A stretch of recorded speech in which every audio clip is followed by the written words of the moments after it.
स्वागत है आप सभी लोगों का सोलो लेवलिंग के एक नए एपिसोड के अंदर। जैसे कि हम लोग लास्ट वाले एपिसोड में देख लिया था कि जिन्वू बेलियन से एक सवाल पूछता है कि आखिरकार हमारे दुश्मनों के पास कितनी सेना होगी, और बेलियन भी उसको जवाब देता है। और वहीं पे लास्ट वाला एपिसोड खत्म हो गया था। इस एपिसोड की शुरुआत में जिन्वू बेलियन का ये जवाब सुन के काफी ज्यादा हैरान होता है। वो अपने मन में सोचते हुए कहता है, तो इसका मतलब ये है कि उन लोगों के पास कम से कम 1 करोड़ सोल्जर्स होंगे। इस तरफ हम लोग एक दूसरे एस रैंक के हंटर, जो कि एक कैनेडियन हंटर होता है, जे मेल्स, उसका इंटरव्यू को देखते हैं, जहां पर वो जिन्वू के बात के ऊपर विश्वास करने के लिए साफ साफ मना कर रहा होता है। वो कहता है कि है कोई भी फर्क नहीं पड़ता, और मैं जिन्वू को सिर्फ एक ही बात करना चाहूंगा, निकल इधर से। और वो जिन्वू को गाली देते हुए कहता है कि यही यही मैं सांग जिन्वू को कहना चाहूंगा अभी के लिए। तो इंटरव्यूअर उससे बोलता है कि वैसे मिस्टर सांग जिन्वू इस दुनिया के सबसे ज्यादा स्ट्रॉन्गेस्ट हंटर हैं, तो मुझे नहीं लगता कि हमको उनकी इस वार्निंग को इग्नोर करना चाहिए। जिसपे वो हंटर इंटरव्यूअर से कहता है, हंटर सांग जिन्वू एक स्किल हंटर है, सिर्फ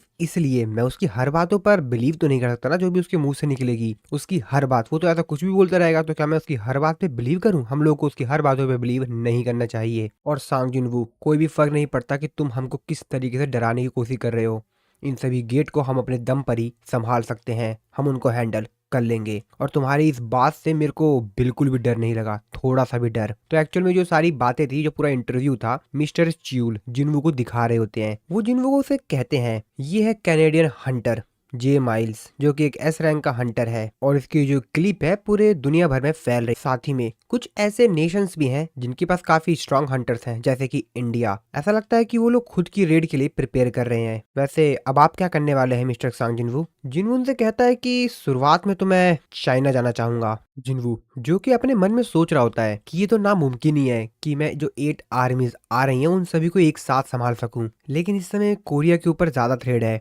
और मेरे को अपनी फैमिली को भी प्रोटेक्ट करना है, तो मेरे हिसाब से मेरे को चाइना ही चलना चाहिए। इसके बाद मैं बाकी मोनार्क्स को देख लूंगा, और जितनी लंबी ये लड़ाई चलेगी हमारे जीतने के चांस उतने ज्यादा बढ़ जाएंगे। और फिर जिन्वू चाइना पहुंच जाता है। वहां पर काफी ज्यादा भीड़ होती है, वहां की जो मीडिया वगैरह होती है वो इस पूरे इवेंट को कवर अप कर रही होती है। जिन्वू एस रैंक के हंटर ल्यू जियांग को देखते हुए कहता है, ओ मुझे लगा था कि मेरे स्वागत के लिए गवर्नमेंट ऑफिशियल था, लेकिन ये तो मैंने बिल्कुल भी एक्सपेक्ट नहीं किया था कि मेरे को तुम देखने के मिलोगे यहाँ पर मिस्टर ल्यू जियांग।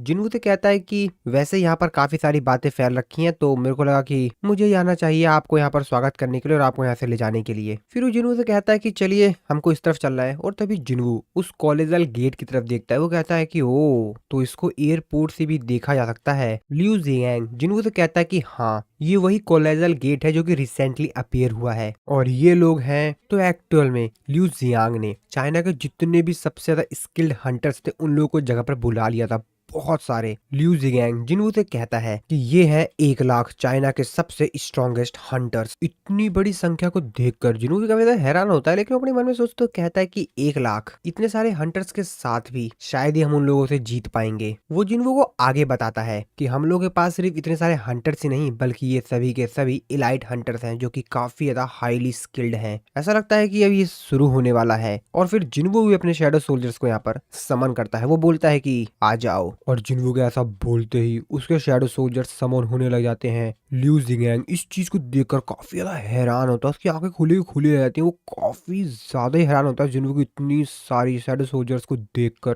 क्योंकि जिन्वू के जितने भी शैडो सोल्जर्स थे वो एक ही बार में यहाँ पर समन हो जाते हैं। और ये संख्या, ये नंबर्स बहुत ज्यादा थे। इस चीज को देखकर तो ल्यू जियांग हैरान होता, अपने मन में सोचते हुए कहता है कि ये बंदा तो अलग ही लेवल पर है। क्या हम लोग इस प्रकार के जो आर्मी ऑफ बीस्ट्स है इनके साथ मिलकर अटैक करेंगे यहाँ पर? नो वे। वो जिन्वू से कहता है कि मिस्टर जिन्वू, वैसे क्या ये सभी आपके बीस्ट हैं? जिन्वू उसके आगे कुछ कह पाता, तभी बेरू पीछे से आता है और वो ल्यू जियांग से कहता है कि ओए मेरे किंग की लेफ्ट साइड मेरी है, तो तुम्हारी हिम्मत कैसे हो यहाँ पर बगल में खड़े होने की इसकी, चलो साइड हटो यहाँ से। जिसपे जिन्वू से कहता है कि रिलैक्स रिलैक्स रिलैक्स, ये हमारी साइड है। ल्यू जियांग जिन्वू को बेरू से इस तरीके से बात करके देखकर वो तो और भी ज्यादा हैरान हो जाता है। वो जिन्वू से कहता है, ओ तो इसका मतलब ये है कि तुम इनके साथ कम्युनिकेट भी कर सकते हो, बातचीत भी कर सकते हो। और तभी वहां पे जो साइड में हंटर्स होते हैं चिल्लाते हुए कहते हैं कि वो खुल रहा है, और उनके सामने जो गेट होता है वो गेट ओपन हो जाता है। जिन्वू भी आसमान की तरफ देखते हुए अपने मन में सोचते हुए कहता है,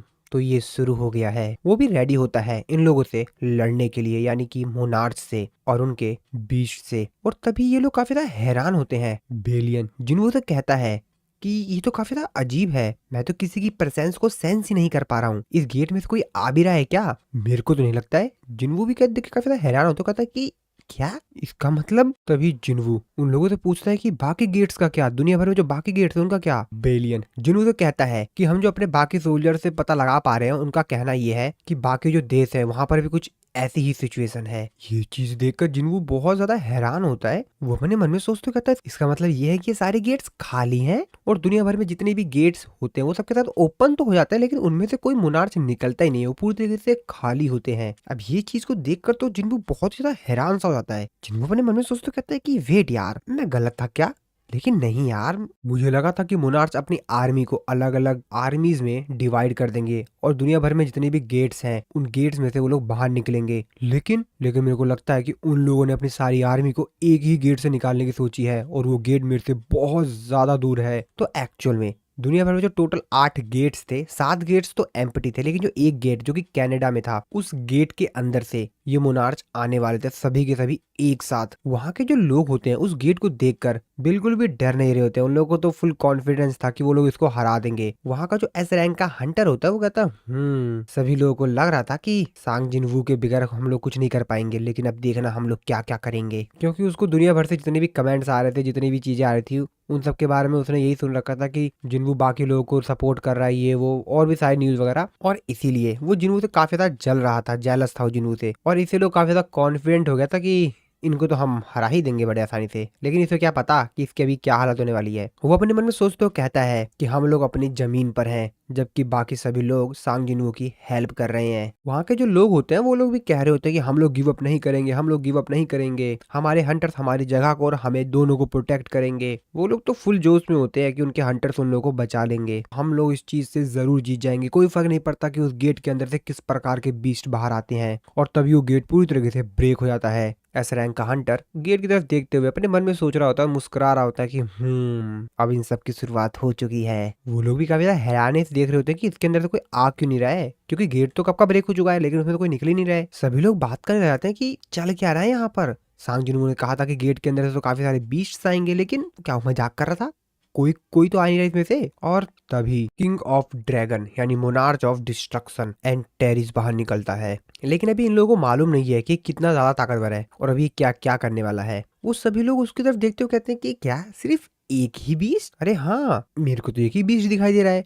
अरे हाँ, मेरे को भी। लोग यहाँ पर बातचीत करने लगते हैं कि एक ही बीस्ट। एस रैंक का हंटर अपने मन में सोचते हुए कहता है कि वेट, वैसे ये इंसान है? नहीं, ये इंसान तो है ही नहीं, ये कौन है? एंटेरिस उन लोगों के पास आता है, उन लोगों से कहता है कि तुम क्या इस जगह के राजा हो? एस रैंक का हंटर एंटेरिस को इस तरीके से बात करते हुए देखकर काफी ज्यादा हैरान होता है, क्योंकि उसके अकॉर्डिंग तो ये इंसान भी नहीं है। वो कहता है कि ये हमारी भाषा भी बोल सकता है। तभी उसके साइड में जो एक हंटर होता है वो कहता है कि ये कोई सरप्राइजिंग वाली बात तो है नहीं, बीस्ट अपने खुद के आर्मर बनाने में कैपेबल होते हैं। वो यूनिक अल्फाबेट का भी इस्तेमाल करते हैं, यहाँ तक कि वो लोग सोसाइटीज को भी स्टेबलाइज करते हैं। और दूसरे शब्दों में कहा जाए तो इंसानों की तरह ही इंटेलिजेंट होते हैं। बस इन लोगों ने हम लोगों से कम्युनिकेट करने की कोशिश नहीं की अभी तक। इसका मतलब ये नहीं है कि कोई भी बीस्ट इंसान की भाषा बोल ही नहीं सकता। और अगर ये हम लोगों से इस तरीके से बात कर भी रहा है तो ये कोई अजीब बात नहीं है। जिसपे एस रैंक का हंटर कहता हो तो बीस्ट और इंसान एक दूसरे से कम्युनिकेट कर सकते हैं। वो एंटेरिस की तरफ देखते हुए अपने मन में सोचते हुए कहता है कि ओ, तो अब मैं समझा कि आखिरकार सांग जिन वू ने जो पहले गेट से सोल्जर्स बाहर आए थे उन लोगों को किस तरीके से रिक्रूट किया था अपनी आर्मी में। उसने जरूर उन लोगों से इसी तरीके से कम्युनिकेट किया होगा। और अगर मैं इसे कहूंगा कि हाँ मैं ही किंग हूँ तो शायद ये मेरे सारे ऑर्डर्स को भी मानने लग जाए।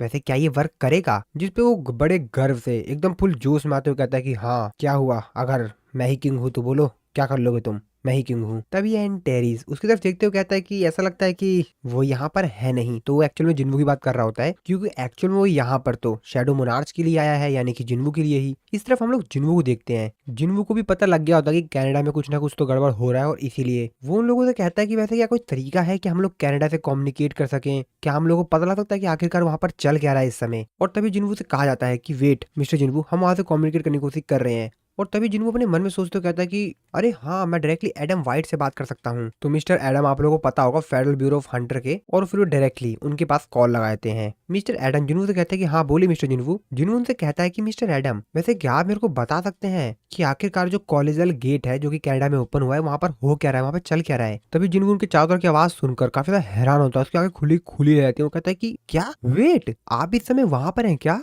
जिस पे वो जिन्हों को रिप्लाई देते हुए कहते हैं कि हाँ, कनाडा में जो कॉलेजियल गेट ओपन हुआ है, मैं वहीं पर ही हूँ अपने अदर एजेंट्स के साथ। हम लोग यहाँ पर बैकअप प्रोवाइड करने के लिए आए हुए हैं। जुनून उनसे कहता है कि आखिरकार तुम वहां पर क्या कर रहे हो? मिस्टर एडम काफी ज्यादा डरते हुए कहते हैं कि ये हमारी एक नेबर कंट्री है, तो हम लोग खड़े होकर सिर्फ देख तो नहीं सकते ना, हम लोग को उनकी मदद करने के लिए तो आना ही पड़ेगा। साथ में ब्यूरो के जो अदर हंटर्स हैं वो लोग भी आने वाले हैं यहाँ पर, और काफी सारे लोग तो आ भी गए हैं। जिनवू उनकी बात सुनकर काफी ज्यादा हैरान होता है, वो भी काफी ज्यादा परेशान सा होता है। वो अपने मन में सोचते हुए कहता है कि डैम इट, वो लोग अभी भी बिल्कुल नहीं समझ पाए। इसके बाद जिनवू मिस्टर एडम से आगे पूछता है कि वैसे वहां पर कुछ अजीब हुआ है क्या, कुछ हुआ वैसे वहां पर गेट पे? मिस्टर एडम आसमान की तरफ देखते हुए कहते हैं कि ऐसा लगता है कि ये भी खाली है जैसे कि बाकी गेट्स हैं। चीजें अभी यहाँ पर सही है, कोई दिक्कत नहीं है यहाँ पर, वैसे तो अभी के लिए तो कोई दिक्कत नहीं है यहाँ पर। ये बात सुन के जिन्हों को थोड़ी सी राहत नहीं मिलती, कहता है ओह थैंक गॉड। लेकिन तभी वो कहते हैं कि है, होल्ड ऑन एक मिनट, गेट से कुछ तो बाहर आ रहा है? जिन्हों कहता है कि क्या वो इंसान है, क्या वो इंसान है? मिस्टर एडम भी काफी ज्यादा हैरानी से उसके देखते हुए कहते हैं कि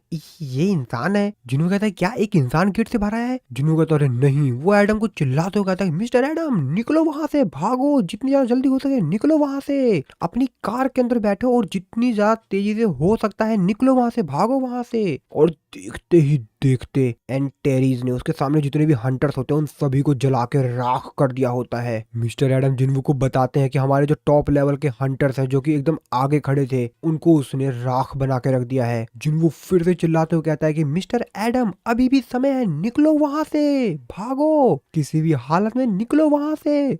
मिस्टर एडम जिन्वू से कहते हैं, वो जिन्वू से कहते हैं कि यहाँ पर काउंटलेस, ना जाने कितने सारे ड्रैगन्स और अदर बीस्ट उस स्काई के अंदर से निकल रहे हैं।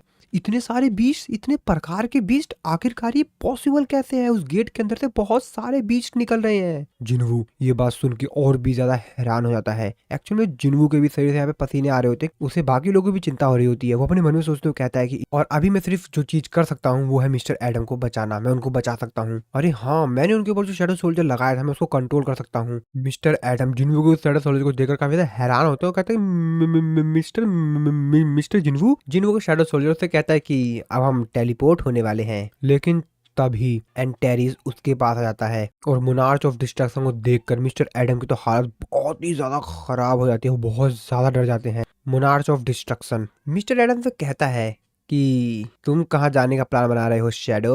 और मिस्टर एडम इस चीज को देखकर काफी ज्यादा हैरान होते हैं, कहते हैं कि मिस्टर जिन्वू मैं, और फिर किंग ऑफ ड्रैगन यानी मोनार्च ऑफ डिस्ट्रक्शन अपने मुंह से आग निकालते हुए इन लोगों के ऊपर अटैक कर देता है, यानी जिन्वू के शैडो सोल्जर और मिस्टर एडम दोनों के ऊपर।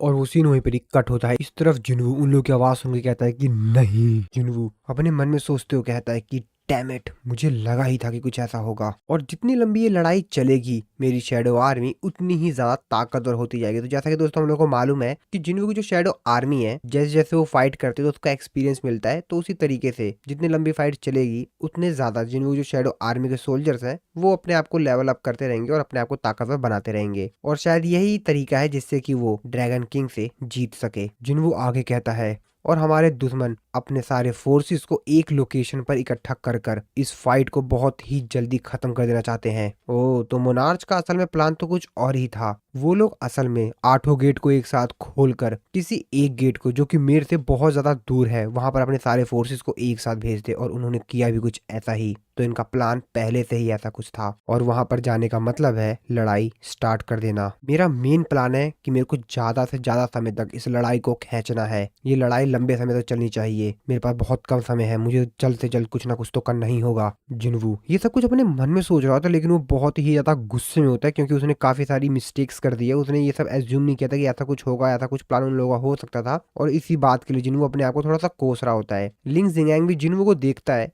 वो भी थोड़ा सा हैरान होता है। जिन्वू से पूछता है कि मिस्टर जिन्वू, और उसका जो असिस्टेंट होता है वो कहता है कि सर कनाडा तो। जिन्वू अपने मन में सोच रहा होता है कि क्या सच में मैं कुछ नहीं कर सकता हूँ। इस तरफ मोनार्च ऑफ डिस्ट्रक्शन ने अपनी तबाही शुरू कर दी होती है। वो उन लोगों को मारते हुए कहता है मैं इन जिंदा लोगों के दिल की धड़कनों को सुन सकता हूँ, इनकी रोने की आवाज, इनकी चीखने चिल्लाने की आवाज। ये एक गाने की तरह है ना, मेरे कानों को बड़ी राहत मिल रही है इनके गाने सुनकर।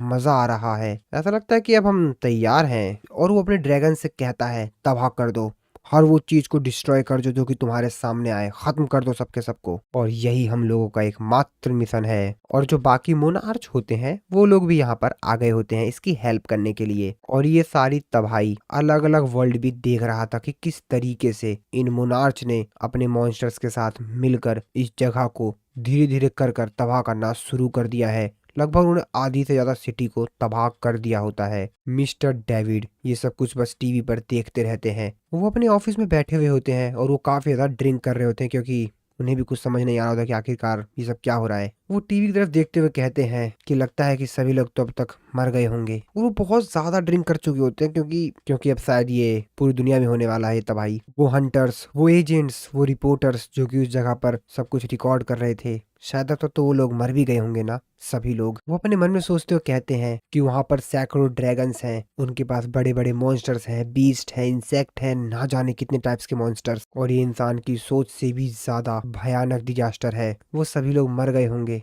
सब खत्म हुआ। और ये तो सिर्फ समय की बात है, क्योंकि वो बीस्ट अमेरिका जरूर आ जाएंगे। ओह, तो अब मुझे समझ में आया कि आखिरकार मिस्टर सांग जिनवू सभी लोगों को क्यों कह रहे थे कि जितना ज्यादा पॉसिबल हो सके गेट से दूर भाग जाओ। लगता है अब ये दुनिया खत्म होने वाली है।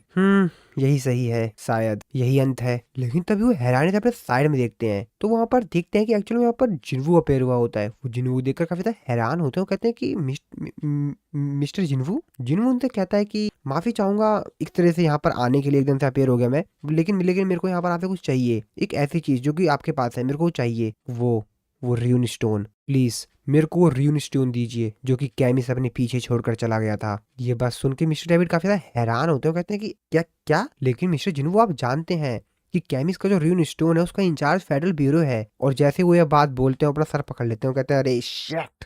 वो अपने मन में सोचते हो कहते हैं कि ओ शिट, आखिरकार मैं ये सब क्या कह रहा हूँ। क्या सच में फेडरल ब्यूरो इस समय इंपॉर्टेंट है? और अगर पूरी दुनिया ही खत्म हो गई तो र्यून स्टोन का तो मतलब ही कुछ नहीं होगा, उसको बचाने का फायदा ही क्या है जब पूरी दुनिया ही खत्म हो जाएगी तो। अरे यार, मैं भी क्या बोल बैठा। इसके बाद वो जिन्हों से माफी मांगते हैं और कहते हैं कि ओह, मेरे को लगता है कि मैंने जल्दबाजी में कुछ और बोल दिया। चलिए ठीक है, मैं आपको र्यून स्टोन देता हूँ, आइए मेरे साथ। लेकिन आपको चाहिए क्यों? वो जिन्हों से कहता है कि मैं उसका इस्तेमाल करके काउंटर अटैक करूंगा। और फिर यहीं पे हमारा ये वाला जो एपिसोड है वो खत्म हो जाता है। आई होप दोस्तों आप लोगों को वीडियो पसंद आई होगी। तो मिलता हूं मैं आप लोगों को अपनी नेक्स्ट वीडियो में।